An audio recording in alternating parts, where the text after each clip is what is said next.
Gênesis 25. Quem encontrou o capítulo, diga amém. Amém. Deixa eu só achar o versículo aqui.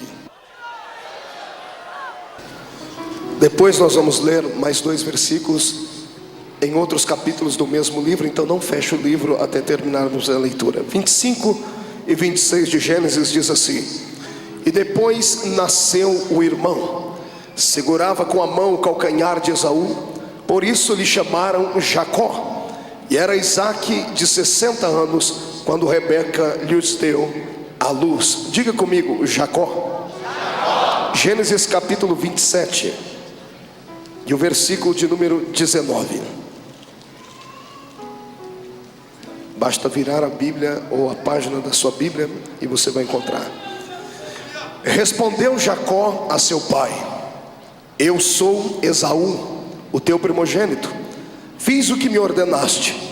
Levanta-te, pois, assenta-te e come da minha caça, para que me abençoes. Diga comigo, Esaú. Esaú. Capítulo 32 do mesmo livro, versículo 27 e o versículo de número 28. Está assim escrito: Perguntou-lhe, pois, como te chamas? E ele respondeu, Jacó. E então disse: Já não te chamarás mais Jacó, e sim Israel, pois como príncipe lutaste com Deus e com os homens e prevaleceste. Glória a Deus. Feche a Bíblia, coloque na cadeira, coloque no banco, pegue na mão da pessoa mais perfumada do seu lado. É véspera de feriado, deve estar todo mundo perfumado, não é? Se alguém estiver usando aquele perfume, você perdoa ele. Isso, atravesse a faixa de Gaza, pegue na mão do irmão que está do outro lado. Isso, convida ele. Aperte a mão dele com carinho até ele falar aleluia. Pentecostal que não faz barulho está com defeito de fabricação. Feche os seus olhos e vamos orar. Pai das luzes, eu te exalto, eu te glorifico. Te exalto porque o Senhor é Deus. Te glorifico porque hoje estamos aqui para pregar aos seus súditos. Senhor, tu não precisas da ajuda do homem para curar.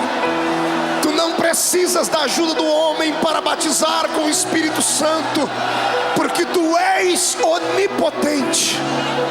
Mostra a sua onipotência nesta noite, em nome de Jesus Cristo, teu Filho amado. Amém e amém. Antes de se assentar, dedo de profeta para cima. Aponte este dedo no nariz da pessoa que está do seu lado com respeito e diga para ele: escute aqui, cidadão. Hoje é um daqueles cultos especiais. Especiais porque Deus sondou o seu coração e Ele vai falar com você, vai responder as suas perguntas. Você crê nisso? Então dê um grito de glória a Deus e incendeie este lugar. Aplauda o Rei Jesus e tome o seu assento. Muito obrigado. Aleluia. Glória a Deus. Eita Jesus.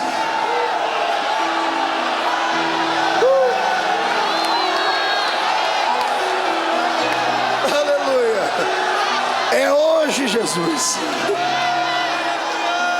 Glória a Deus. Primeiramente eu quero agradecer a Deus pela sua vida, por ter aceito o convite, por ter saído da sua casa para vir aqui prestigiar Jesus e ouvir esta palavra que o Senhor tem colocado nos nossos lábios. Eu sei que algumas pessoas têm se desdobrado, têm vindo de muito longe, pessoas têm andado 4, 5 horas de veículos, dentro de ônibus, dentro de metrô, carros, para virem aqui. Só Deus em Cristo pode te abençoar. Muito obrigado. Essas pessoas que estão de pés escoradas na parede, só Jesus sabe como você é importante para nós. E eu gostaria de pedir aos diáconos para dar liberdade a esse povo hoje. Se eles vierem aqui para frente, deixe eles correrem aqui igual crianças hoje. Estamos na presença do Pai. Quantos estão preparados para uma palavra que vai levantar o espírito? Dê um grito de glória a Deus aí. Pois bem, amanhã é um dia muito especial para mim. Amanhã é o dia em que eu vou ficar mais velho. Estou ficando velho, 32 anos. Você ri porque não é você que está envelhecendo, né? Cabra ruim. E cada vez que um homem ele amadurece, ele vai fazendo anos, a vida dele também vai tomando outro sentido, vai tomando outro rumo. Você já ouviu falar de crises existenciais? Quem já ouviu falar disso? Deixa eu fazer uma pergunta mais certeira. Quem já teve uma? Se não levantar a mão é porque você é hipócrita. Quem não teve uma crise existencial não pode dizer que é de carne e osso. Crise existencial é aquela lacuna que existe entre o certo e o errado, entre a verdade e a mentira, entre aquilo que é real e aquilo que é atuação. Todos nós temos, todos nós passamos por isso. O ser humano, ele não é uma máquina. Ninguém aqui foi fabricado dentro de uma fábrica feito com os mesmos componentes. Ninguém aqui tem dentro da sua veia fios elétricos. Nós temos sangue. Não há nenhum ciborgue aqui dentro. Somos de carne e osso. O coração que bate dentro do seu peito é de carne igualzinho o meu. Fomos feitos da mesma matéria. É claro que cada um foi feito à sua maneira. Cada um é uma obra-prima de Deus. Você é único e exclusivo. Sempre faço isso e vou fazer de novo. Faça tinino assim para mim. Tinino, lá no interior, no meio da roça, a gente diz tinino. Faça isso. Se você veio ao culto, trate de me obedecer, por favor. Isso.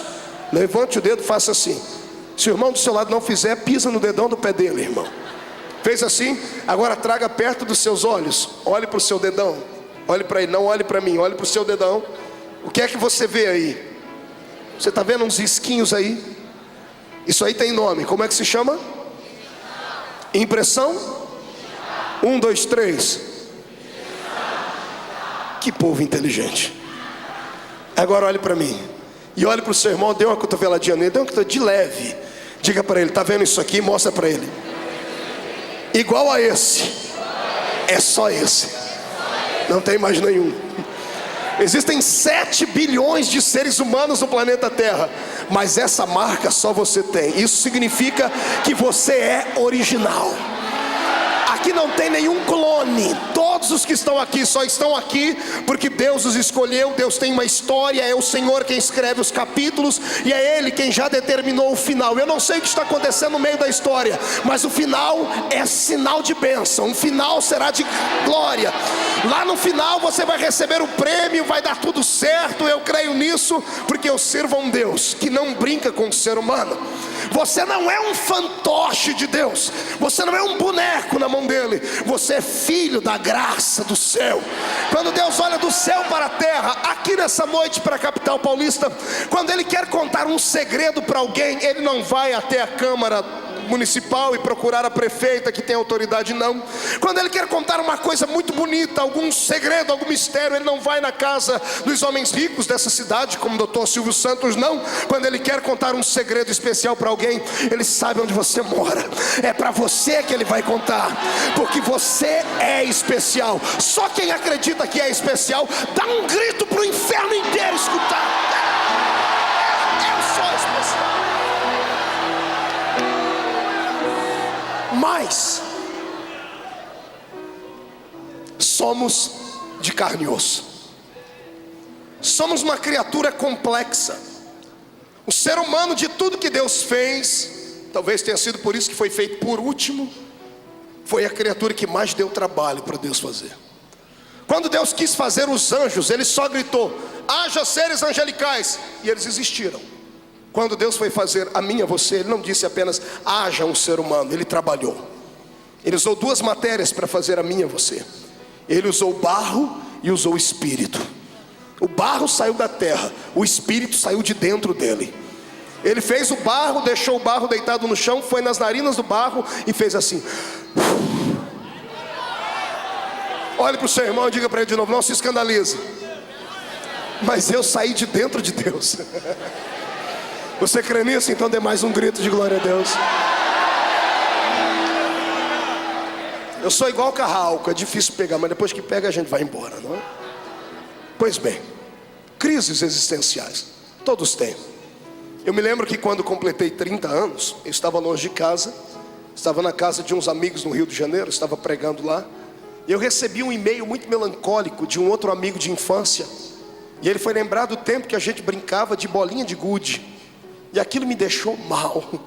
Eu comecei a chorar em cima do meu computador, do meu laptop, e eu fiquei pensando, meu Deus, a vida passa muito rápido. A vida, como bem disse o sábio Salomão, é um vapor de água que se esvai.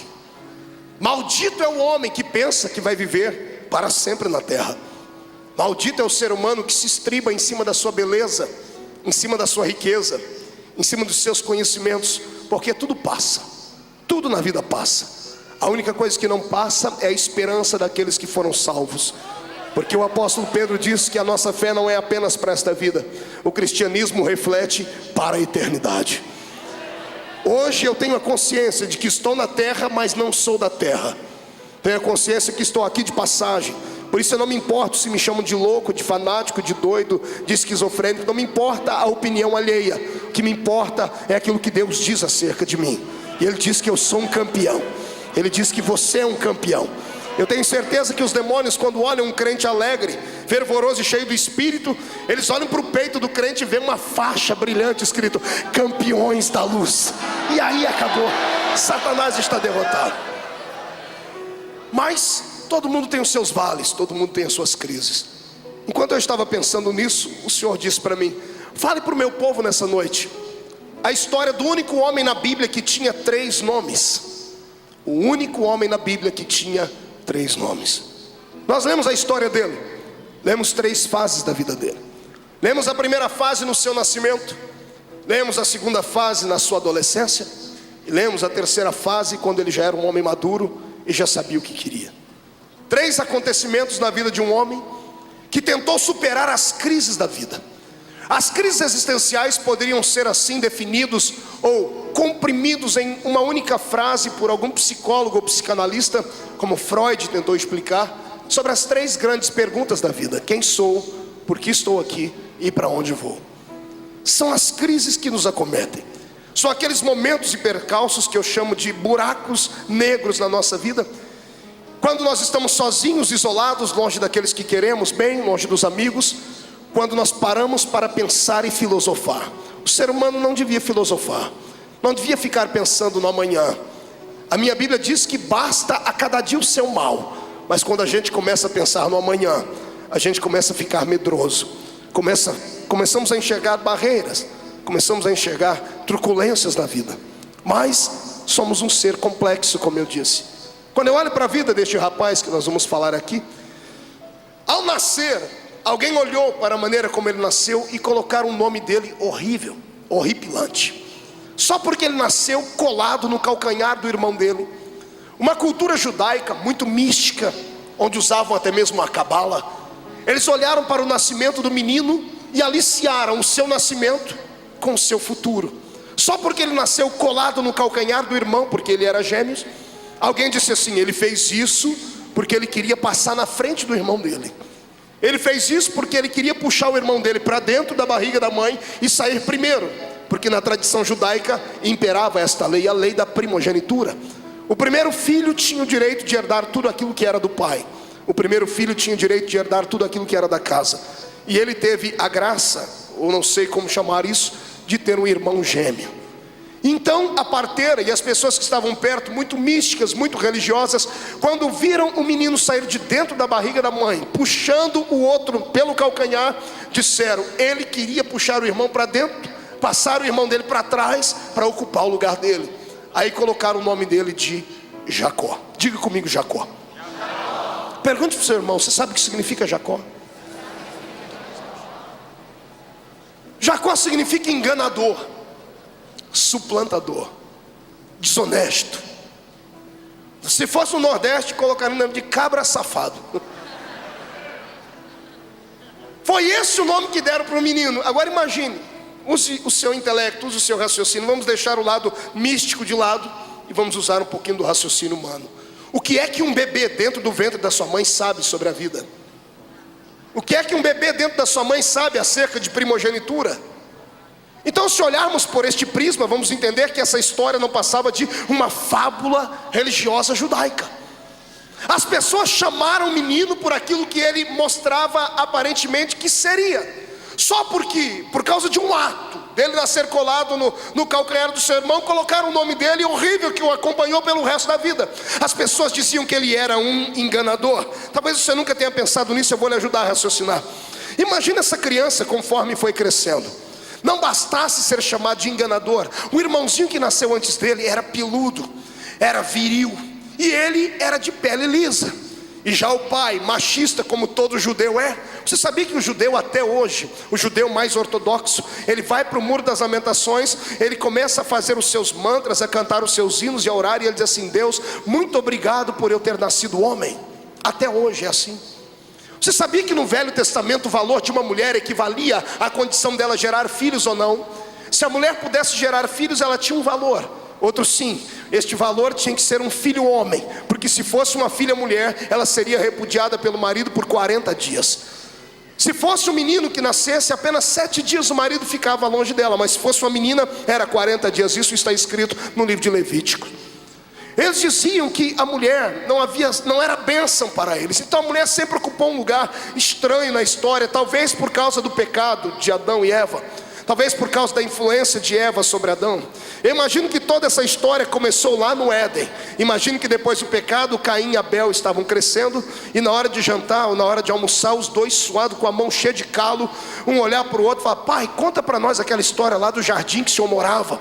E o pai falando: eu morava num jardim que eu bebia de tudo que era bom, comia de tudo que era bom, não tinha que trabalhar, não tinha que fazer mais nada.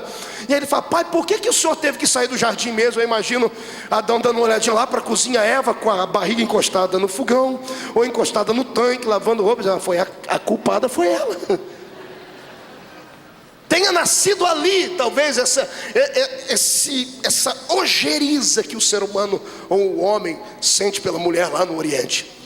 Então imagine você que além do menino ter nascido com um nome maldito desse, ele ainda tinha traços que não deixavam o pai acreditar que ele seria um homem macho, másculo ou coisas assim. Então todas as vezes que ele, como criança, chegava um vizinho em casa, chegava um parente, ou chegava um compadre e dizia assim: aí, ô doutor Isaac, o senhor tem filhos? Tenho. Deixa eu lhe mostrar o meu primogênito. Venha cá, Esaú. Esaú significava peludo. Venha cá, viril. Venha cá, másculo. Venha cá, macho. Esse aqui é o meu primogênito. Só tem esse aí. Eu tenho outro. Eu tenho um enganador. Eu tenho um suplantador. Eu tenho um desonesto. E o coitadinho ficou com isso dentro do coração, e ele ficava escondido debaixo da barra da saia da mãe. É isso que a Bíblia diz. Então a autoestima desse rapaz foi implodindo dentro dele, e deixou com que esse garoto crescesse com traumas na sua vida. Já na sua infância gerou na vida desse rapaz uma crise de identidade. Já na infância ele viu o pai aplaudir o outro. Ele viu o pai aplaudir o que era caçador. Ele viu o pai falar do outro que era peludo, que era másculo. Então ele cresceu com aquela imagem na cabeça, dizendo assim: o meu pai gosta mais do outro do que de mim. Essa história é tão antiga, mas ela é tão atualizada. Eu abro um parênteses para começar a explicar isso aqui. O que tem de gente aqui dentro hoje que não consegue superar as crises da vida, não consegue sair de dentro do buraco das crises, dos traumas, por causa das coisas e das palavras que as pessoas falaram sobre ela. Se o pai e a mãe soubessem a autoridade que há nos lábios, a palavra profética que sai de dentro do seu coração quando ele fala, ele pensaria 2 vezes para falar. O que tem de gente aqui impregnado com um espírito contrito, gente que não consegue desenvolver nenhum tipo de talento. Pessoas que são introvertidas, que são pequeninas, que quando olham no espelho se sentem mal. Sempre buscam uma outra figura em quem se espelhar, mas se sentem sempre os últimos. Gente que não consegue sair de nenhum tipo de lugar, não consegue alcançar nenhum tipo de sonho, que são frustrados, porque todas as vezes que alguém olhou para ele na sua infância, ou mesmo na sua adolescência, colocaram um nome nele que não era o nome dele. As pessoas chamavam ele de Jacó, mas ele não era Jacó, porque o projeto de vida não havia nascido na terra, havia nascido no céu. Eu começo aqui a arrebentar a boca de Satanás e a dizer que todos os que estão me ouvindo aqui não são aquilo que as pessoas dizem que vocês são. Você não é aquilo que as pessoas dizem que você é. Você não é um cachaceiro, você não é um iletrado, você não é um bebum, você não é uma mulher de vida fácil, você não é uma pessoa atribulada, você não é endemoniado. Eu quero dizer aqui que você não é nada dos pejorativos que as pessoas dizem que você é. Eu quero que você abra nessa noite uma pastinha na sua mente, pegue tudo aquilo de ruim que falaram de você, dê um jeito de colocar dentro da lixeira, delete, porque a partir de hoje você vai saber quem você é de verdade. Você é aquilo que Deus escolheu você para ser. Parece brincadeira? Vem comigo. Jacó entra na escola, está sentado na carteira. Lá está o professor, rabino não sei das quantas. E ele começa a fazer a chamada. Peludo, viril. E o irmão dele diz: presente. Aí vai chamando os outros, vai chamando um por um, todos os nomes. E quando chega no pequenininho já começa a tremer. Enganador, desonesto. Aí ele levanta a mãozinha, presente. Todo mundo olha para trás, com olhar de repúdio, com olhar de discriminação. Não há nada pior na vida do que você ser discriminado. Ser discriminado por causa da sua condição social, ser discriminado por causa da cor da sua pele, ser discriminado porque você não é uma pessoa influente. E o problema é que a discriminação chegou até dentro da igreja. O que tem de gente discriminado dentro da igreja, discriminado porque não tem um sobrenome forte no contra-cheque, discriminado porque não tem uma família. Um dia desse eu vi um pregador falar, eu fui convidado para um debate no rádio aí, em um estado do Brasil. Eu estava dentro do carro, o motorista do rádio foi me buscar no hotel. Eu ia entrar num debate com ele, e ele, muito arrogante, começou a dizer assim: para falar comigo tem que saber muito. Se souber muito vai apanhar pouco. Porque para falar comigo tem que ter lastro. Porque o meu pai é pastor, o meu avô é pastor, o meu tataravô foi pastor, o meu tio é pastor, o meu filho é pastor, a minha mulher é missionária e tudo mais. Para falar comigo tem que ser lastro. Não pode ser igual a esses que caem de paraquedas por aí. Para não brigar com ele, eu falei para o motorista: volta para o hotel, porque eu não vou para uma miséria dessa. Porque eu me conheço, se eu for lá eu vou quebrar o pescoço dele no nome de Jesus Cristo. As pessoas são arrogantes. Parece que tem um rei dentro da barriga. Alguns acham, entrando dentro da igreja, que são juízes dentro da casa de Deus.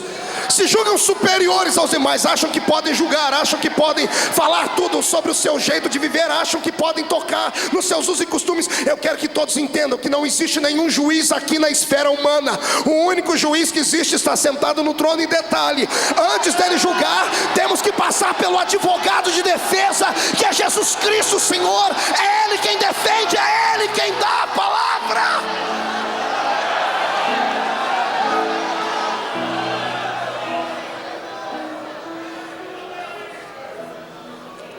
Imagina ele num baile de formatura, bonito, passou aquele trem na cabeça que endurece o cabelo. Como é que chama aquela miséria lá? Gel. Eu não preciso, que o cabelo já é duro, né? O sangue do cordeiro. Isso aqui é maldição. Um dia eu explico isso. Pois bem, tá ele lá todo bonito, galã, bonitão. Arrumou uma namorada, não sei o nome dela. E na hora do vamos ver, ele falou: olha, a menina, você tem que me pedir namoro pro meu pai. E lá vai ele com ela. Chega lá, o pai está olhando para ela. O pai era dono de cabras, cabritas, dono de muitas coisas. Pois não, filha, papai, esse aqui é o rapaz que quer me namorar, ele quer falar com o senhor. Pois não, qual é o nome dele? Desonesto, enganador. Qual é o pai que gostaria de entregar sua filha na mão de um desonesto, na mão de um enganador? Muitas vezes julgamos Jacó pelo ato dele, pelo ato de ter roubado o direito de primogenitura do seu irmão. Mas vamos tentar entender por que é que isso aconteceu. Os culpados disso foram os próprios pais. E nessa noite eu não vou tirar nenhuma vírgula desta palavra. O que tem de pais aqui dentro da igreja chorando pelos filhos que estão desviados, gritam, imploram, sobem monte, desce monte, liga para profeta lá na Conchichita: ora pelo meu filho que ele está nas drogas. E ele se esquece que o culpado disso é ele mesmo.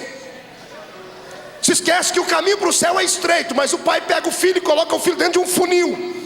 O filho tem que ser perfeito, tem que ser um robozinho. Você tem que ser assim, assim, assim, assim. Ameaça o filho de bater, espanca a criança. Ah, pastor, mas a Bíblia diz que tem que ensinar no caminho que deve andar. E de vez em quando tem que mostrar a varinha de fato. De vez em quando. Ensinar o caminho não significa obrigar a pessoa a ser aquilo que ela não quer. O ser humano tem livre-arbítrio. Você pode ensinar, mas não macule. Não transforme a sua casa, a sua fé, a sua igreja dentro de uma prisão. A fé, o evangelho não é uma prisão, está entendendo isso? O que tem de gente dentro da igreja que não esboça alegria, você conhece isso? Igrejas que eu não vou citar o nome aqui, os crentes dentro da igreja são fechados, introvertidos, a cara deles parece uma carranca, parecem delegados de justiça. As mulheres têm 30 anos, parece que têm 50, 60, porque são introvertidos. Ensinaram para eles um evangelho pesado, tiraram o jugo do pecado e colocaram o jugo da religião. O jugo da religião às vezes é mais pesado do que o jugo do passado, e se esqueceram que a minha Bíblia diz em João 8,36 que se o Filho libertar, sereis livres. Nesta noite o Senhor vai começar a quebrar grilhões aqui dentro. Eu profetizo em nome de Jesus que pessoas que entraram aqui com uma tonelada em cima dos ombros vão sair daqui tão leves que vão ter que ir se escorando pelas ruas de São Paulo para não voar.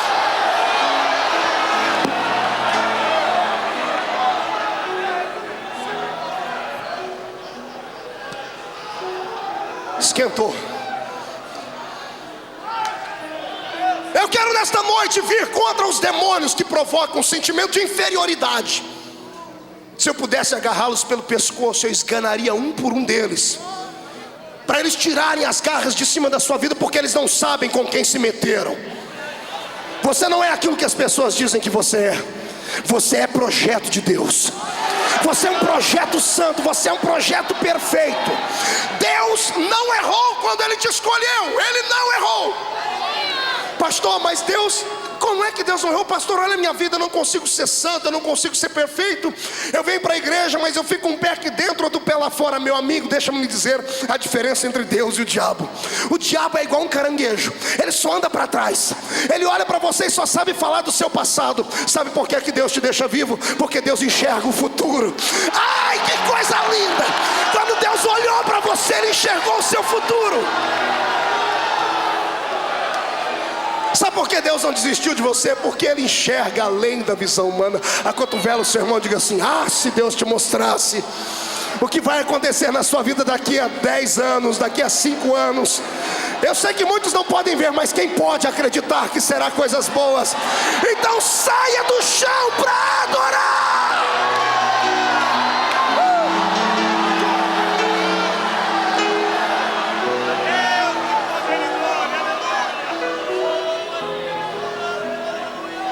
Jesus tinha um talento nato. Todas as vezes que Ele escolhia um cidadão, Ele perguntava: qual é seu nome? Quando o indivíduo dizia: seu nome não vai ser mais esse, vai ser outro. Aleluia. O que eu acho interessante, a diferença entre Deus e o diabo é muito grande. O diabo, quando pega alguém, ele só bota apelido nele. Você já viu isso? Você vai lá no terreiro, é pai de Oxum, é filhinha de Nhanhá, é sobrinha do Tetê. Até os demônios, coitados demônios. Coitados demônios, essa foi boa. Ótima essa. Chegam lá no terreiro de Macumba, é Zé Pilintra, Zé Pilantra, Exu Caveira, Tranca Rua, Preto Velho. Olha que desgraça. Diferente do meu Deus não chama ninguém por apelido. Ele olha e diz assim: eu te chamei pelo nome, porque tu és meu, tu és meu, tu és meu.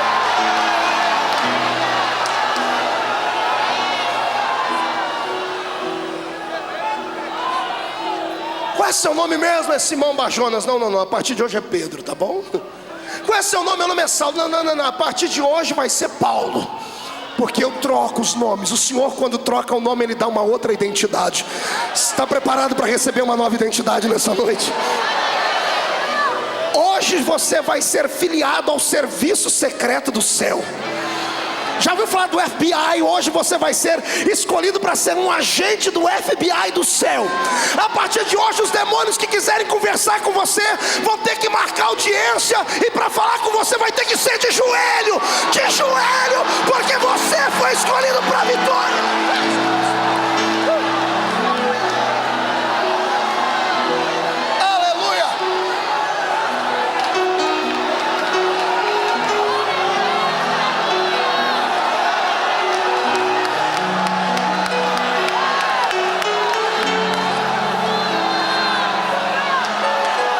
Pois bem, olhe para cá.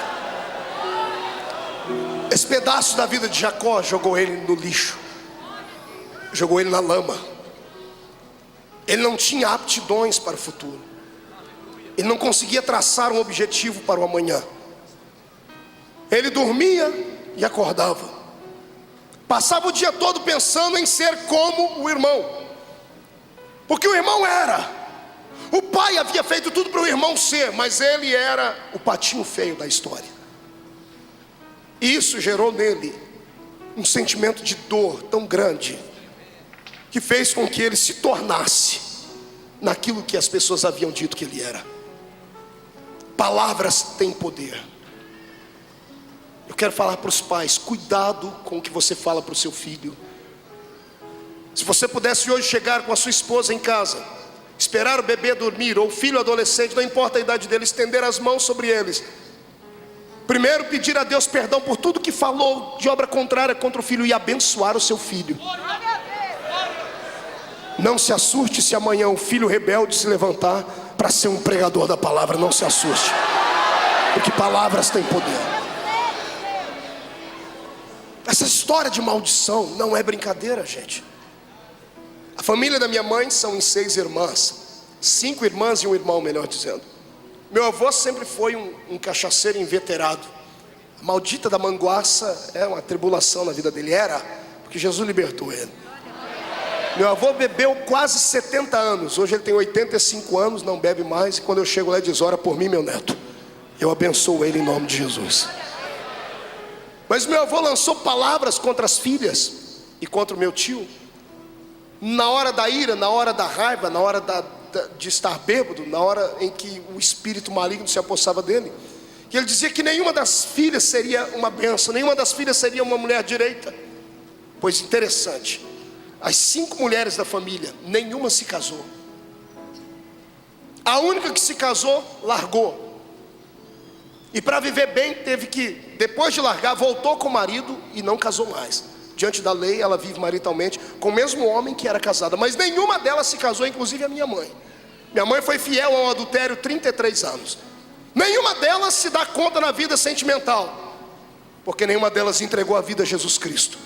Porque toda maldição, por maior que seja, quando ela encontra Jesus, ela é obrigada a recuar. Mas a maldição só recua quando aquele que está debaixo dela reconhece o senhorio de Cristo sobre ele. Tem muitos crentes que estão na igreja, falam em línguas, tomam santa ceia, mas vivem enclausurados. Por quê? Porque não reconheceram Jesus como Senhor de toda a sua vida. Nessa noite nós vamos pegar toda a maldição que está sobre você, amassá-la, esmiuçá-la, colocar debaixo dos pés, vamos pisar nela, sepultá-la, e a partir de hoje ninguém mais vai te conhecer. Você será uma nova pessoa no bairro, na rua, no trabalho. O seu casamento que está lá embaixo, zero, abaixo de zero em todos os graus centígrados, a partir de amanhã ele vai subir, ele vai ficar quente. O Senhor vai abençoar, você vai viver uma nova vida. Se você crê nisso, pega o que eu estou falando aqui na palavra profética, porque você não é o que as pessoas falaram que você é. Sabe qual é o problema da pessoa que escuta tudo que os outros falam? Como eu sempre digo, gente que tem o espírito de piolho só anda pela cabeça dos outros. Se tem uma coisa que Deus não pactua, é com crentes Maria vai com as outras. Gente que não tem história pessoal, gente que tudo que tem que fazer em função dos outros. Não há nada pior na vida do que você viver em função dos outros, ser o que o outro quer que você seja, falar aquilo que o outro quer que você fale. Nessa noite Jesus quer falar assim para você, ó: tire a máscara. Seja você, não tenha vergonha de ser aquilo que você é. A princípio você não pediu para nascer. Ninguém que está aqui nessa terra pediu assim: Deus, eu quero ir para a terra agora nascer. Ninguém. Então se você nasceu, é porque Deus escolheu você para nascer. Já que você entregou a sua vida na mão dele, diga assim: Pai, o problema está nas suas mãos, eu quero é descansar. E descanse em paz, porque enquanto você descansar, Deus trabalhará no turno da noite e vai reescrever a sua história. Quem acredita nisso, adore ao Senhor.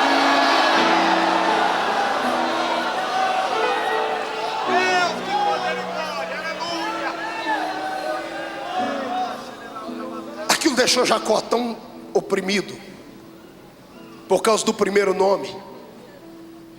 Só que ele era Jacó, porque os outros chamavam. Mas o sonho dele era ser Esaú. Diga para o seu irmão, ele sonhava em ser Esaú. Olhe para cá e eu vou lhe dizer uma coisa que Deus me deu na primeira mensagem que eu preguei nos Gideões, em 1999. Eu contei aquela plateia, na época tinha umas 70 mil pessoas, e disse assim: a diferença entre a minha vida e a vida de outros é que um dia Deus explicou para mim que eu não devia ser um eco. Eu era um eco dos pregadores. Sabe o que é um eco? É aquilo que você fala lá longe vai falar Eu imitava todo tipo de pregador que você sonhar. Como a minha voz é modulável, é uma voz muito rouca, ela é fácil de imitar vozes. Então eu chegava no banco da mocidade, falava para a moçada: quem que vocês querem ouvir pregar hoje? E aí a gente tinha os nossos heróis, né? E alguém dizia: nós queremos ouvir hoje o pastor Gilmar Santos. Quem conhece o pastor Gilmar Santos aqui? Eu engrossava a voz, ia para o púlpito e começava assim: meu Deus, meu Jesus querido, eu não vou pregar mais. Só tinha um problema, não acontecia nada. Ai, Jesus, você riu, né? Porque não era você lá. E quando era para imitar um outro pregador, tinha um vozeirão muito forte, né? Eu engrossava a voz e assim: nesta noite, Deus. Eu pregava, fazia direitinho, dava até uns pulinhos igual eles. Pasme, eu era garoto, então você não pode me acusar. Até a língua estranha deles eu imitava. Pastor Takayama era o meu preferido, porque a língua dele era muito fácil. Hoje é meu amigo. Mas coisa de criança. E só que eu pregava e não acontecia nada. E um dia eu dobrei meu joelho e falei: pai, por que o senhor não me usa igual usa eles? Eu decorei a mensagem deles. Eu prego do jeitinho que eles pregam. Eu faço até os cacuetes, eu dou até os gritos. Por que o senhor não me usa como usa eles? O senhor disse: porque se eu precisasse de 2 Gilmar Santos, eu tinha feito 2. Se eu precisasse de 2 japonês como Takayama, eu tinha feito 2. Mas no céu eu tenho um lugar específico para cada um. Só tinha um lugar para o Gilmar, um lugar para o Takayama. E eu falei: então eu estou perdido. O senhor falou: por quê? Porque o senhor não deve ter nada para mim. Como é que o senhor vai ter um lugar para um baixinho igual eu, que tem uma voz parecendo a taquara rachada? Não tem influência, ninguém na minha casa é crente. Eu não tenho ninguém que é por mim. O senhor diz: mas você tem a mim.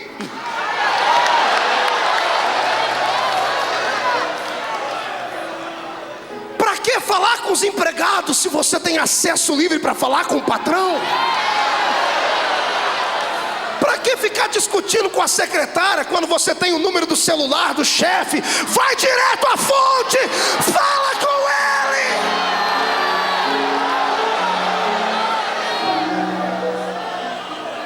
ele. Naquele dia o Senhor falou comigo: você não tem que ser eco, você tem que ser uma voz. Entendeu isso? Levante a mão direita, pegue no ombro do seu irmão com carinho, chacoalha ele até ele ficar irritado, por favor. Irrita ele, irrita. Diga para ele: você não tem que ser eco. Diga: você tem que ser uma voz. Diga: uma voz. Uma voz. Aqueles que querem ser uma voz, que adorem ao Senhor.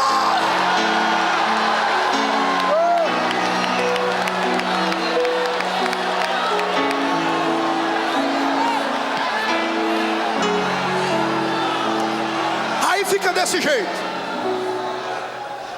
Isso acontece muito nas igrejas do interior, né? O irmão incorpora lá um pregador, vai para a igreja, penteia o cabelo igual dele, bota um suspensóriozinho. Que não é pecado, estou lançando daqui uns dias a minha grife de suspensórios, porque é bonito, é elegante. E aí vem e fica lá com a cara parecendo que comeu jiló sem sal antes da janta. Chega dentro da igreja, olha para as pessoas por cima. Se esquecem que Deus é sensível. Deus não ama a truculência. O meu Deus não gosta de imitação. Está ouvindo isso? Deus não gosta de plágio. Deus é original. Quem plageia é Satanás. Já desse eu estava num culto e veio uma pessoa falar aqui mesmo. Viu os irmãos dançarem, pular e disse: pastor, mas isso aí, os irmãos acontece igualzinho do terreiro de macumba. Eu disse: lá acontece igual aqui. Não, pastor, não é. A imitação é lá, aqui é original, aqui é glória, aqui é graça.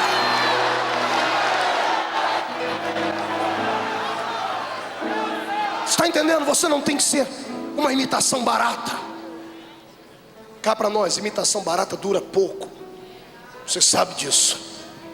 Jacó estava com o espírito tão para baixo que ele sonhava em ser Esaú. A primeira chance que ele teve, o pai ficou cego, estava morrendo, ia ministrar a bênção da primogenitura sobre Esaú. Chama Esaú e diz: Esaú, vai, caça uma caça e faz para mim um guisado de lentilhas e traz, porque eu vou lhe abençoar. O menino Jacó, à espreita, de tanto ouvirem chamá-lo de desonesto, ficou, porque palavras têm poder. Se escondeu debaixo da saia da mãe, começou a chorar: mamãe, eu nunca mais terei uma chance. A mãe se compadeceu dele, ficou com pena do menino, ajudou ele a bolar um plano, um crime perfeito. Botou uma roupa no menino com um pelo muito grande, e ele chegou perto. Imagine, Esaú era viril, pai. Jacó, pai. Aí Isaac estava cego, pai, já trouxe o guisado. Pai, epa, essa voz não é de Esaú.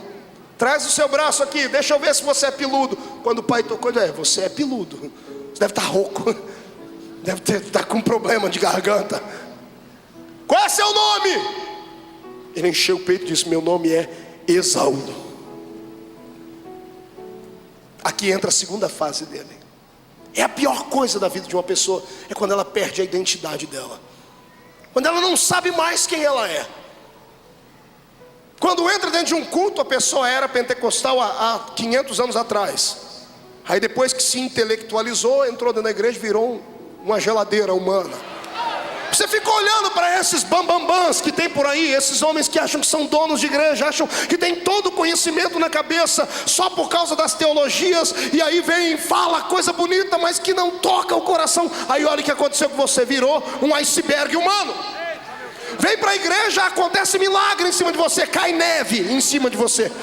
O irmão que está do lado, coitadinho, se ficar 5 minutos perto de você, fica resfriado de tão frio que é. E o pior é que não era assim, já foi uma brasa de fogo tirada do altar de Deus. Nessa noite o Senhor quer que você retome a sua identidade original. Chega de ser aquilo que os outros pensam, chega de copiar uma coisa para si.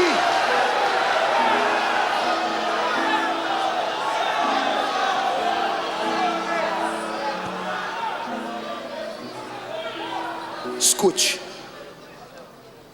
você não é comum. Você não é comum. Quando você aceitou Jesus como Salvador, você fez um pacto de mudança. Quando você entregou a sua alma a Cristo, o véu do templo se rasgou diante de você. Você passou a ter acesso livre ao Santo dos Santos. Tudo o que é sobrenatural pode acontecer na sua vida. Tudo aquilo que pedirdes no nome de Jesus crendo, você pode receber. Por que é que não recebe então?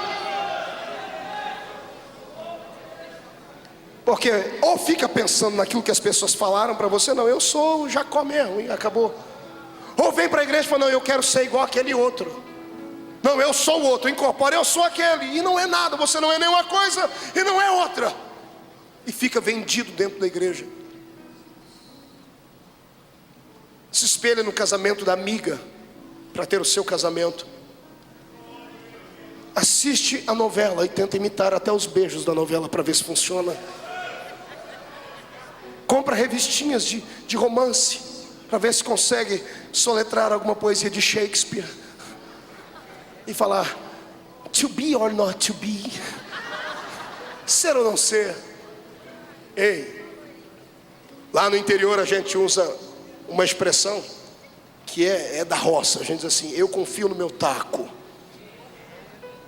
Se você não acreditar em você, ninguém mais na terra acreditará. Atravesse os vales, pise em cima de tudo que for preciso, sem ofender ninguém. Pise em cima dos demônios, os inimigos, pule por sobre eles, desvie deles, mas não perca o seu alvo. O homem é aquilo que ele sonha ser. Você nunca irá além dos seus sonhos. É por isso que o Senhor te trouxe nessa segunda-feira aqui. Antes de um dia feriado nacional, amanhã é o dia das crianças, dizem por aí. Você é um filho de Deus, o Senhor te trouxe aqui para lhe dar um presente também. Você vai sair daqui com tanta autoridade. Alguns entraram aqui parecendo Danny DeVito. Já viram o Danny DeVito? Baixinho, careca, gordo, nada contra os carecas e gordinhos, nada. Mas a figura, né? Baixinho, careca, gordo, triste. Mas vão sair daqui parecendo Arnold Schwarzenegger. Incorporados pela graça, cheios do Espírito, entendendo que são melhor daquilo que há na casa do Senhor. Nessa noite eu quero que você pegue todos os nomes que lhe deram, tudo aquilo que você pensou em ser com os outros. Eu quero que você faça uma malinha, coloque dentro e escreva assim: lixo. Pastor, eu vou ficar vazio? Não, você vai descobrir quem você é daqui a pouco. Mas até chegarmos lá é um processo dolorido. Porque quando você tenta ser uma coisa que você não é, você se machuca. Porque não faz parte do seu temperamento, não faz parte do seu caráter. A vida com Deus não é uma novela, não é um filme. Servir a Deus não é um palco, não é um teatro onde você incorpora várias faces, várias faces, não é isso. Se eu pudesse definir o desejo de Deus para a raça humana em uma única palavra, eu definiria felicidade. Quando Deus olha para você, Ele quer que você seja feliz. Mas para ser feliz você tem que primeiro deixar de pensar naquilo que os outros falaram. Se eu fosse dar ouvido para aquilo que os outros falaram, eu não estaria aqui. O Senhor hoje quer te levar para uma dimensão maior com Ele. Só pode passar para o nível da bênção aqueles que conseguirem vencer esses obstáculos, essas picuinhas. Deixa eu lhe dizer uma coisa: a partir de hoje, selecione as suas amizades. Até dentro da sua casa, se alguém sentar com você e só falar miséria, repreende, não aceita. Se alguém pegar o telefone, você viu quem caiu, grita no outro. Não, eu quero saber quem Deus levantou. Você pode me falar?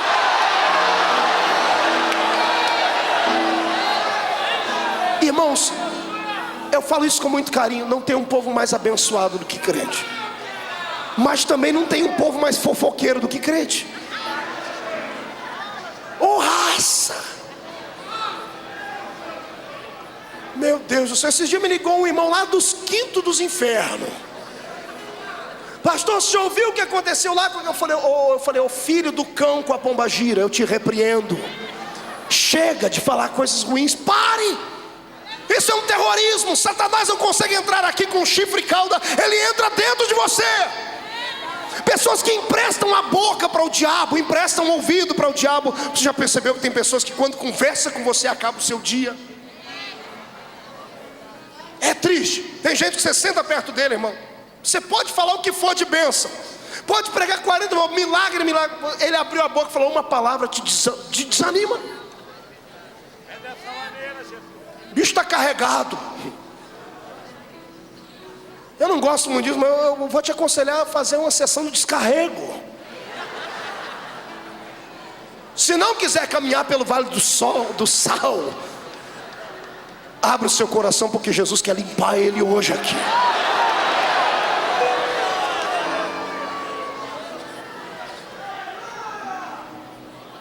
Algumas pessoas, quando vem falar com o pastor Marcos, falam: pastor Marcos, o senhor se acha, né?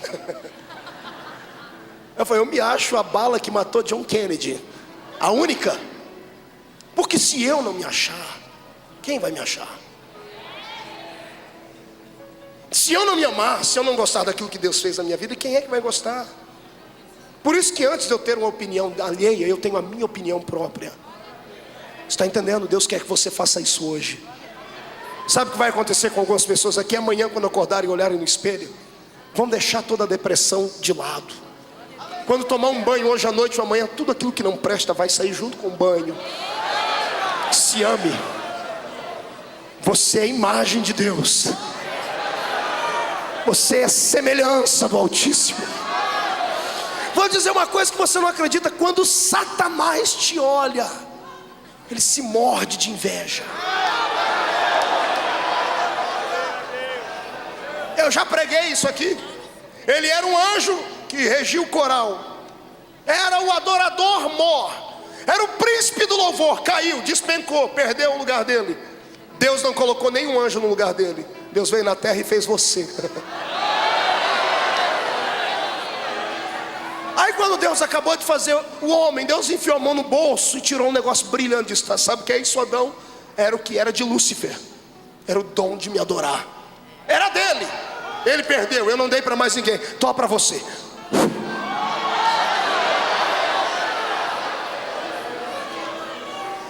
O infeliz do cão, eu quero que ele me escute.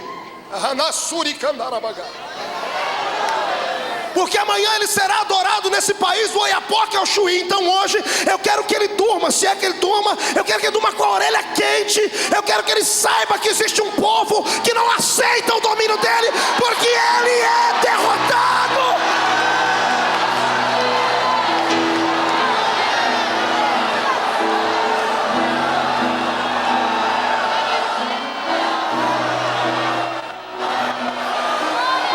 Sabe o que eu gosto? Eu amo Jesus porque Ele ama desafios. O meu Deus é um Deus que gosta de desafios. Eu contava hoje para a esposa do pastor Jabes, que o pastor Marco Feliciano, um dia eu vou dar o meu testemunho completo aqui. Mas quando eu nasci no dia 12 de outubro, vocês sabem que é a data da padroeira do Brasil. Dentro de uma família extremamente católica, imagina o que significa isso. O meu avô já havia ido a Aparecida por 2 ou 3 vezes carregando uma cruz nos ombros, porque ele disse que recebeu uma bênção, um milagre lá. Imagina, eu nasci disso. O meu avô materno era devoto de Aparecida. Já a minha avó materna, por parte de papai, era de Lisboa. A minha avó materna, ela era amiguinha daqueles 3 pastorzinhos que viram a Virgem de Fátima. Todo ano, na época da Virgem de Fátima, a TV portuguesa ia na minha cidade entrevistar a minha avó. Então olhe de onde que eu nasci, olhe o que Deus fez. Eu nasci de um lado uma família devota a Fátima, do outro lado devota a padroeira, e eu nasci nesse dia. Nasci de um aborto mal feito, numa família desgraçadamente pobre, miserável, de um adultério, só o sangue de Jesus, uma miséria. O diabo olhou para mim quando eu disse: esse aí é meu. Esse vai ser um trombadinho, um assassino, um pilantra, ou vai ser alguém que vai desvirtuar a fé dos outros. Ele me levou por isso. A 7 anos de idade eu estava dentro da igreja católica. Eu era coroinha com 7 anos de idade.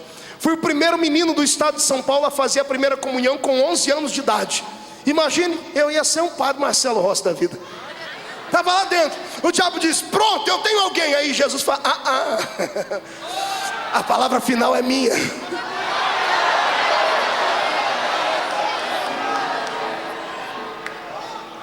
Olha o que Jesus faz. Pega um rapaz que estava destinado a ser padre e transforma ele num pregador do reteté de Jesus.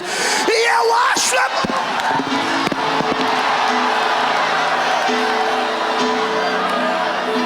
E não fique escandalizado não, porque hoje o que Deus vai fazer na sua vida não tem ninguém que possa impedir. Se você crê nisso, receba a glória do Senhor.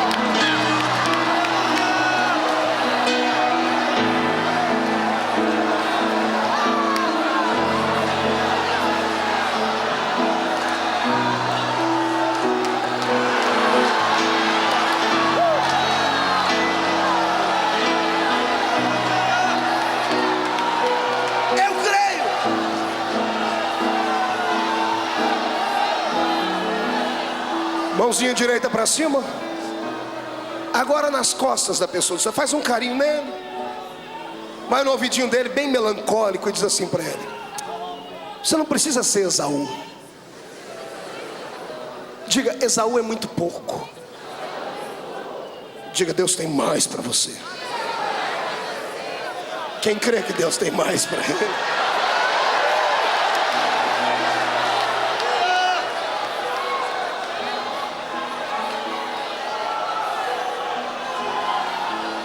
Recebeu a bênção,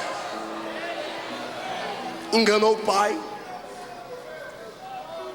virou Esaú por alguns momentos. Só que 5 minutos depois ele viu como foi amargo virar Esaú, porque ele perdeu a família. Teve que abandonar a mãe, o pai, o irmão, a família, teve que sumir para o meio do deserto.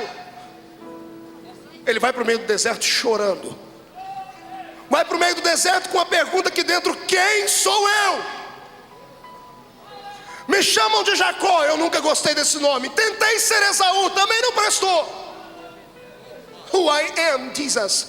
Quem sou eu? Quem sou eu?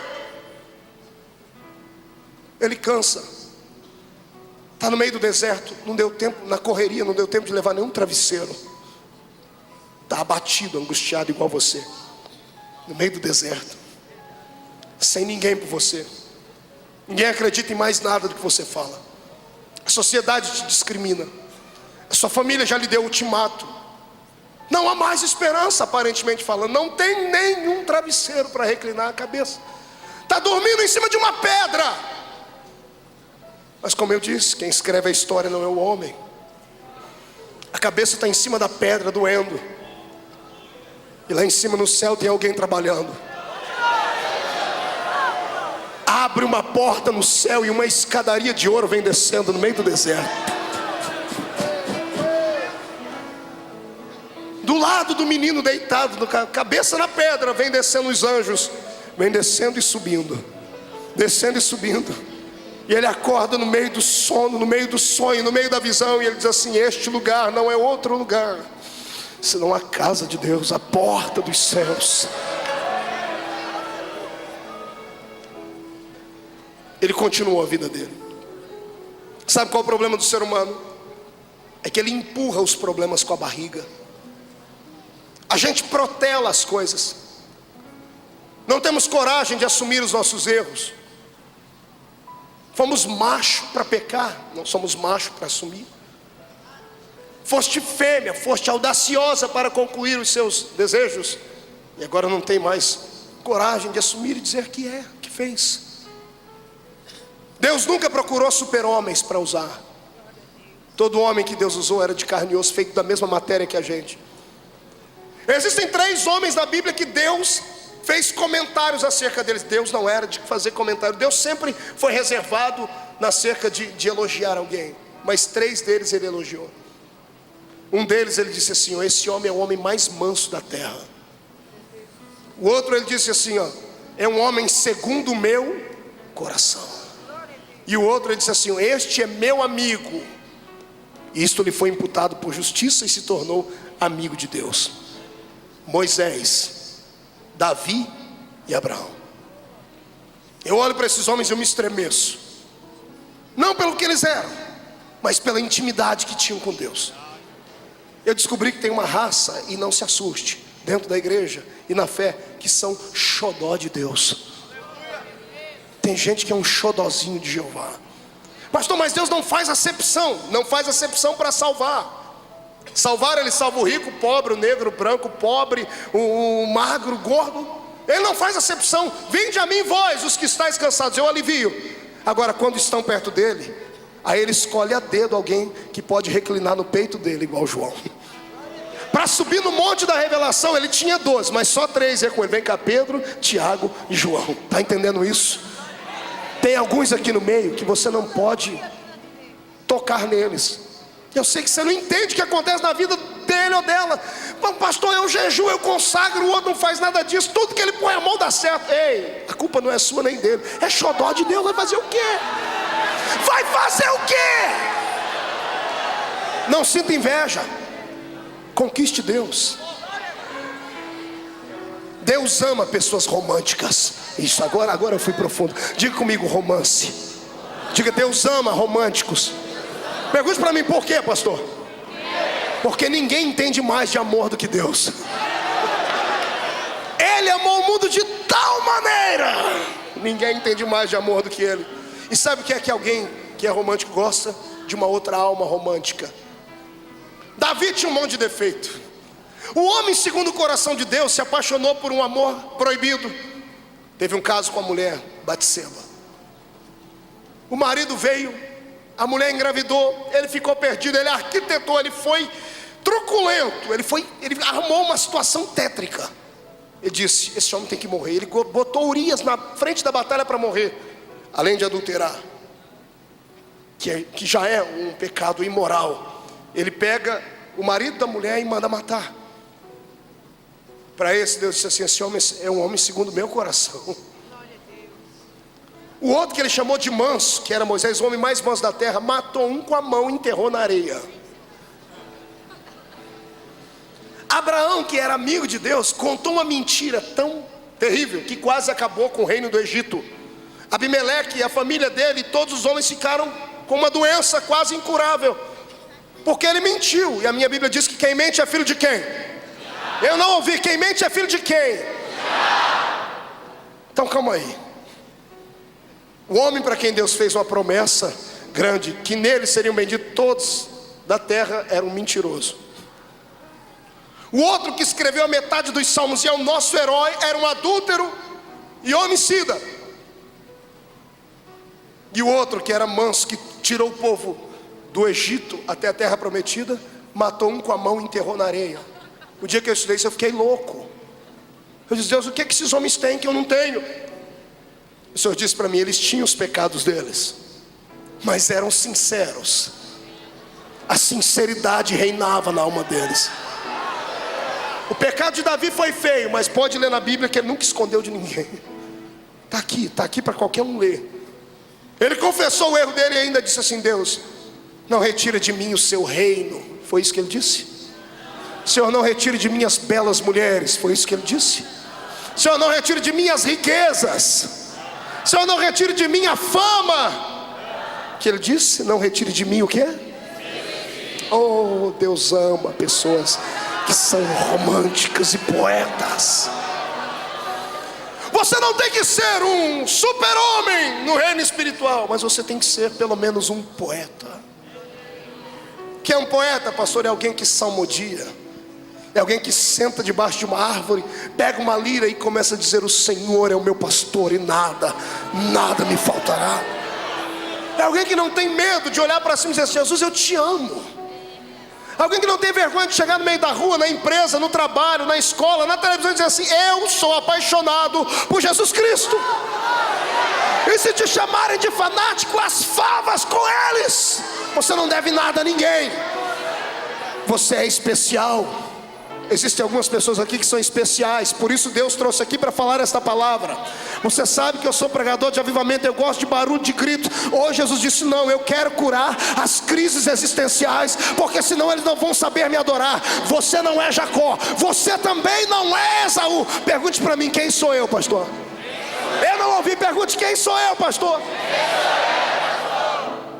Agora eu preciso atuar. Eu preciso de um anjo aqui. Vai você mesmo, vem cá. Um anjo grandão, né? Fique aqui, anjo. Stay here. Fique assim, mão assim, olhando para o povo, mão assim, ó. Cara de anjo. Isso. Coitado. Quando eu venho aqui, o povo perde a estribeira, né? O rapaz, que eu já nem sei mais qual é o nome dele, porque um chamava ele de Jacó, ele pensava que era Esaú, está no fim da vida. Não no fim da vida do corpo, mas ele foi levado no limite da sua consciência. A maior prisão que um homem pode enfrentar está aqui. A consciência. A consciência é uma prisão. O que tem de gente preso aqui pela consciência. Pessoas que tudo que fazem, pensam e lembram do passado. O passado faz sombra em cima dos projetos do futuro, por isso que não anda. Tudo que ele fazia, e por mais que ele prosperava, sempre que ele dava um sorriso, ele dizia: olha quantas cabras e bois eu tenho. E por dentro ele dizia: mas eu não tenho paz, porque eu não tenho amizade na família. Na época podia, escute, na época podia, agora não pode, viu? Ele dizia: eu tenho 2 mulheres lindas. E aí a voz da consciência dizia: mas você não tem o perdão do seu irmão. Sou um homem rico, tenho 11 filhos. Na época ele não tinha o 12º, ele tem 11 filhos. E a consciência dizia: mas você deita e não dorme mais, porque ficou alguma coisa no passado para ser resolvido. E nesse dia, como Deus levou ele no limite, ele disse: não dá mais, daqui não dá mais para ir. Do que adianta ter tudo isso se eu não tenho paz por dentro? Não é essa a sua pergunta? Não é isso que te leva a buscar Deus aqui e ali em outra igreja? Não é isso que te faz ter fome de Deus? Busca da cura das suas ansiedades. Pois bem, se prepare que Deus vai lhe curar. O anjo está lá. E ele fala, mas se eu chegar de uma vez, o anjo voa. Se voar, eu perco a bênção. E imagina ele, vamos embora, levanta, não vai todo mundo embora. E imagina ele passando perto do anjo, fingindo que não está vendo. Oh vida, oh azar. Ai, como eu preciso de Deus e do perdão dele, me ajuda. Ai vida, eu preciso de alguma coisa diferente. Deus me responde, Deus me socorre. Ai, vou amarrar meu sapato.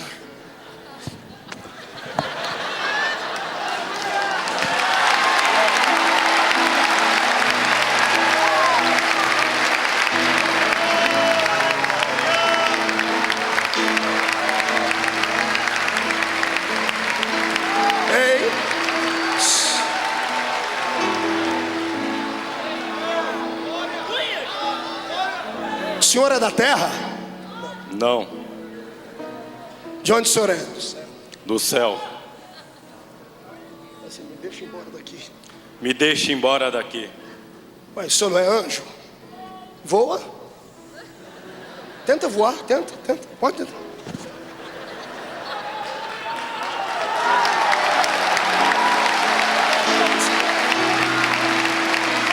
Fique aqui. Ei. O senso de humor de Deus é interessante. Você acha que um homem pode segurar um anjo? Hã? Você acha que um homem tem... A minha Bíblia diz que um anjo matou numa noite 185 mil soldados do reino da Síria. E agora tem um homem de carne e osso agarrado com o anjo, dizendo, daqui você não sai. E o anjo dizendo, me solta que eu quero voar. Aquilo era um teste para ver se ele ia soltar. Ele segurou e disse, só sai daqui depois que me abençoar. Mas como meu Deus gosta de desafios, o Senhor aumentou a luta. Se você não me soltar, eu te mato. Vai me matar. Se for morto por um anjo, eu vou para o céu. Eu não estou pecando, pode me matar não. Vamos nós dois juntos voando. Mas daqui você não sai. Só sai daqui depois que me abençoar. Aí o anjo tira a espada. Vem, dá na coxa, bate na minha coxa. Fique aqui. Jacó andou a vida inteira dele. Onde ele passava, o aleijadinho. Ele dizia, estou aleijado, mas estou com a minha bênção.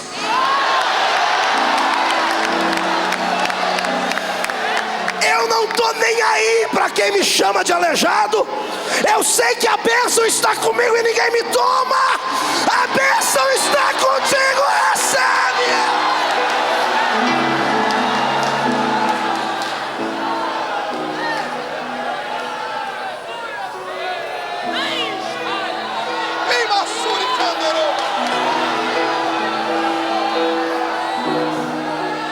Já está amanhecendo.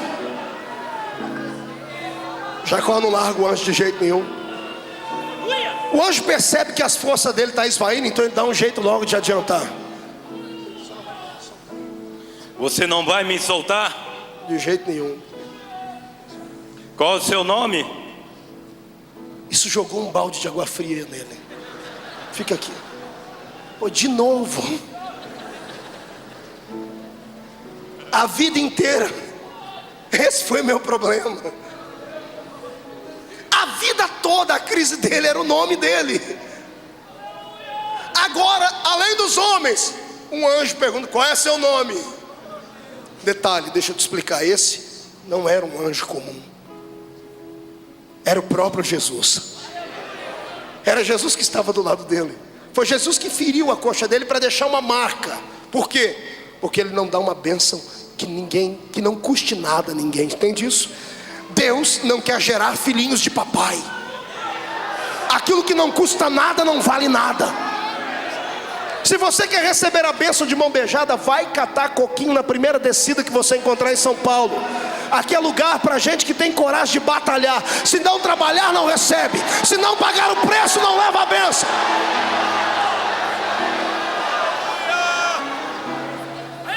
Muito obrigado, anjo. Muito obrigado. Vamos aplaudir a Deus pela vida dele.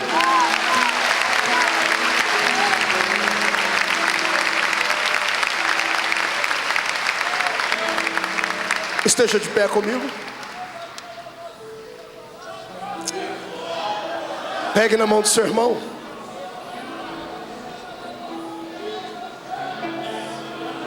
And look at me, please. Olhe para cá.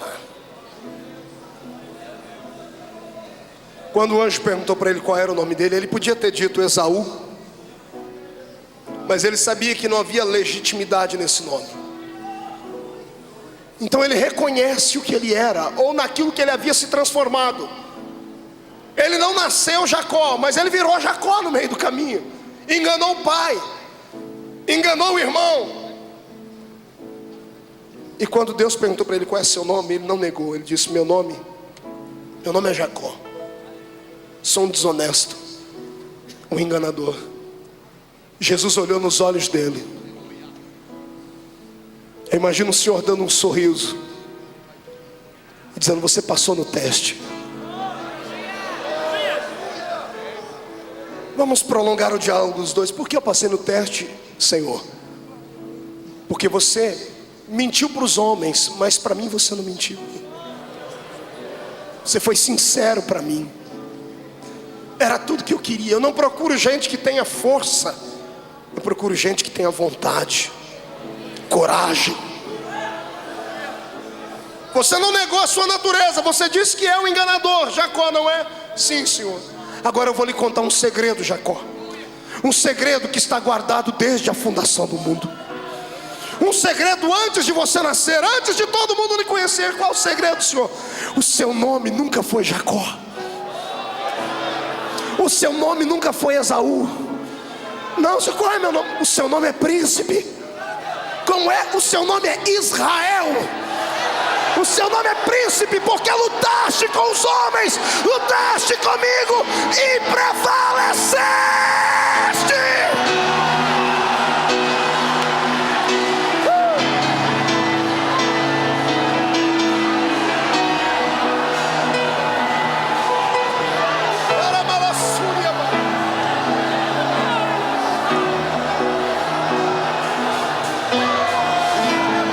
Perdoe aqueles que não acreditam em mistérios divinos, mas eu sou um pregador pentecostal e eu tenho visões. O Senhor me deu visões agora. Quando vocês adoraram a Deus, esse grito, eu vi as sepulturas abrindo e pessoas se levantando de dentro delas. O Senhor está me dizendo que pessoas que estavam mortas entraram aqui mortas por dentro, jogadas no chão, sem vontade de vencer, frustrados. O Senhor manda dizer que o Espírito de vida volta a soprar. A sepultura vai se abrir. Se prepare para ressuscitar.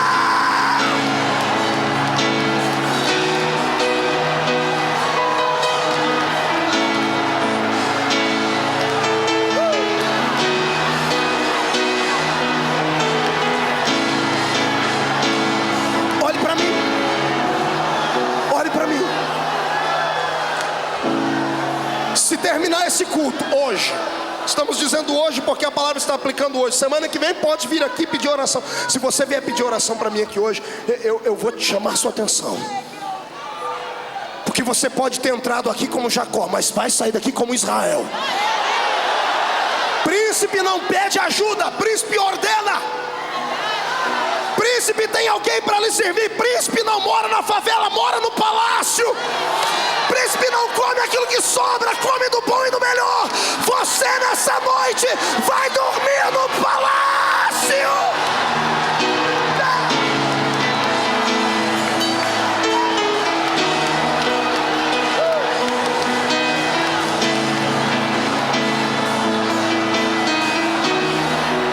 Você é príncipe. Olhe para mim, solte a mão do seu irmão por um momento. Murcha a barriga, estufa o peito. Dê uma olhadinha para a pessoa que está do seu lado. Olhe para ela agora com coragem. E diga para ele: você acredita que é príncipe? Diga: acredita que é uma princesa? Pergunte para ele: onde está a sua coroa? Olhe para mim. Onde foi que a sua coroa caiu, príncipe? A coroa só cai da cabeça do príncipe quando ele se inclina, quando ele se curva e cai. O Senhor manda dizer hoje que você vai se inclinar agora pela última vez, para pegar de volta a coroa que está no chão. Você vai pegar a coroa, vai limpar ela, vai dar um polimento nela, vai colocar na cabeça. A partir de hoje vai olhar por cima. Quem quiser te enxergar vai ter que comprar binóculos, porque você vai voar como as águias. Você nasceu para vitória.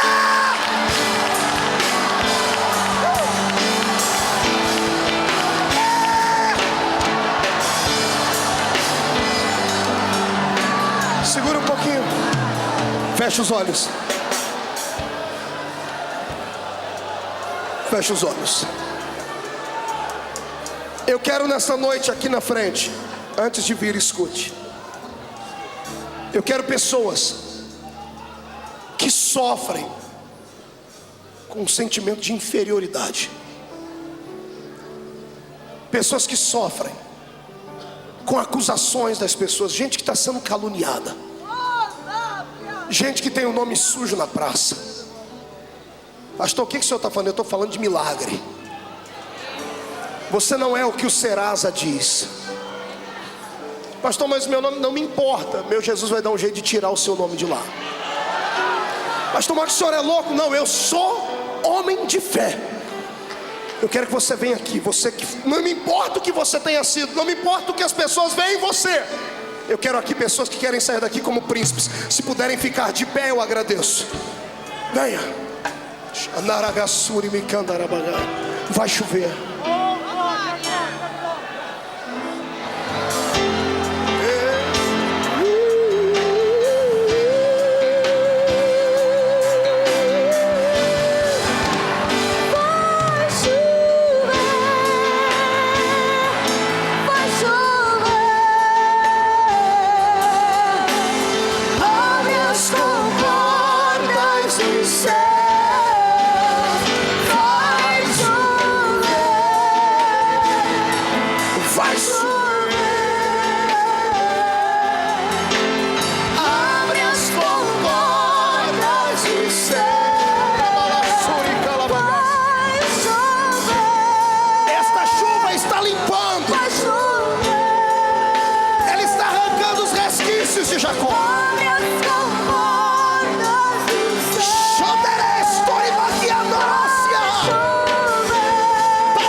Chacoalhe bem alto.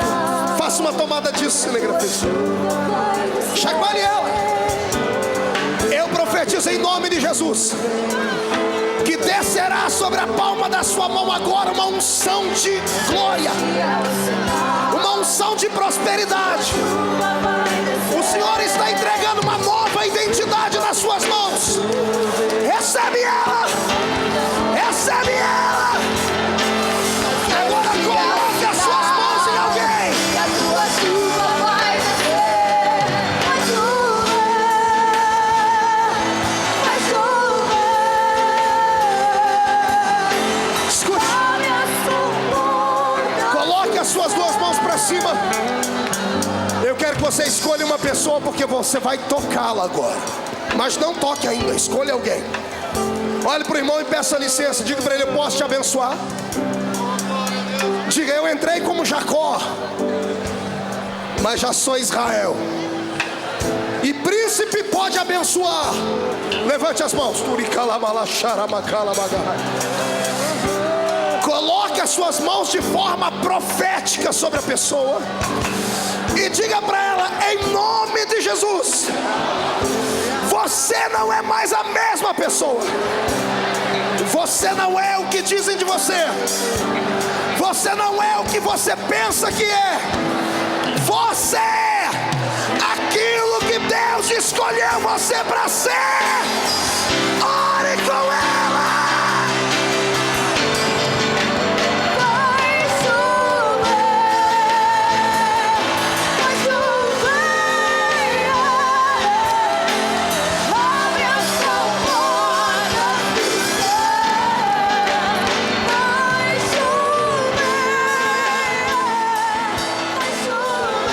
Diga comigo em alto e bom som, em nome de Jesus. Todos os espíritos que provocam descrédito, que trabalham para macular o meu nome, que se alimentam da minha destruição, da minha fraqueza, que provocam complexos de inferioridade, que trazem frustração, que acabam me levando à depressão. Eu ordeno. Diga, não estou pedindo, eu estou mandando. Venha para a palma da minha mão agora. Pegue, fecha a sua mão, feche. Feche. Eu acredito que daqui, num raio de 500 quilômetros, os demônios que tinham estão na palma da sua mão. A minha Bíblia diz que um homem ficou possesso e o demônio chamava-se legião. Uma legião romana era composta por 6.000 soldados. Se um homem pode ter 6.000 demônios dentro dele, você pode ter 6.000 demônios na palma da sua mão.